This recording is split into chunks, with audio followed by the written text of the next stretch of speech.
you for your time today. Beijing's already announced military maneuvers in response to the House Speaker's visit. How concerned are you this trip could potentially spark a military incident?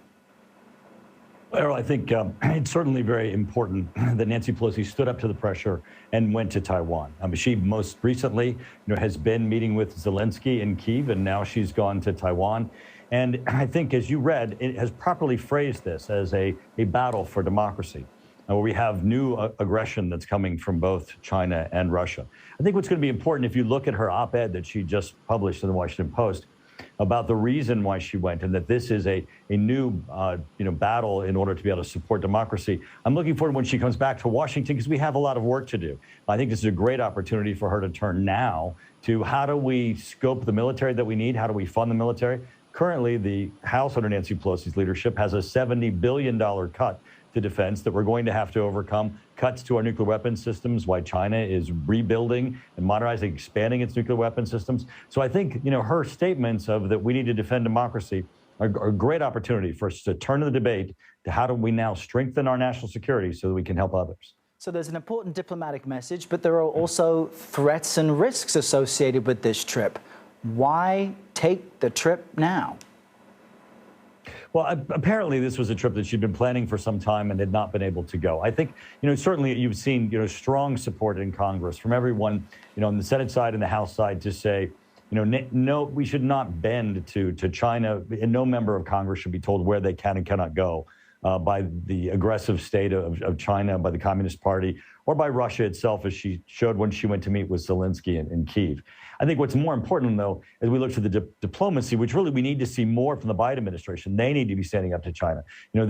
They stopped the China initiative because they thought it was too provocative to China. There are a number of areas where they have scaled back efforts to try to hold China accountable for what they're doing and threatening their neighbors and threatening the United States. But there's an opportunity here. As she comes back to the United States, we need to focus on what do we need to do to strengthen our military so that these threats from these countries can be deterred.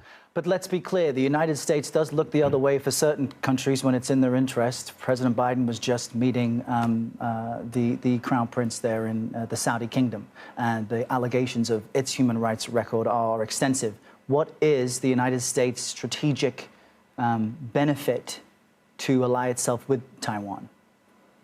Well, first off, this is not an issue of human rights solely. This is an issue also of national security threats and threats to our allies. China's been threatening Japan. We have a nuclear North Korea that's threatened South Korea only because of Japan. Japan is threatening Taiwan. These are autocratic states that are threatening democracies. Saudi Arabia is not threatening the United States, not threatening our allies. You also have Russia, who's killing innocent people. Children, as Nancy Pelosi said in her own statement, innocent families are being slaughtered by Russia in Ukraine. These are issues where Ukraine is a democracy, Russia is not, where we need to stand up for democracy. That's what she said correctly. Now we need to turn back to make sure that we have the military to back up the strong statements that she's been making around the world. I want to also get your thoughts on the killing of Al-Queda leader Ayman al-Zawahiri. You wrote in a statement, quote, President Biden claimed Al-Queda was gone from Afghanistan. This strike tells us otherwise. You raise an important point. I mean, Al-Queda is supposed to be a shell of what it was decades ago. What threat do you feel it still poses to Americans?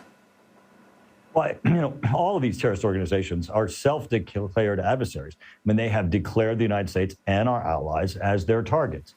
Now, these are the President of the United States' words. He specifically said that his justification for leaving Afghanistan in the hectic, haphazard way that he did that let Afghanistan fall to the Taliban, that the reason he was leaving is because Al-Qaeda is gone. And then now the administration is taking a victory lap of having killed the head of Al-Qaeda in Afghanistan. So clearly the president's own words show that they're not true this evening.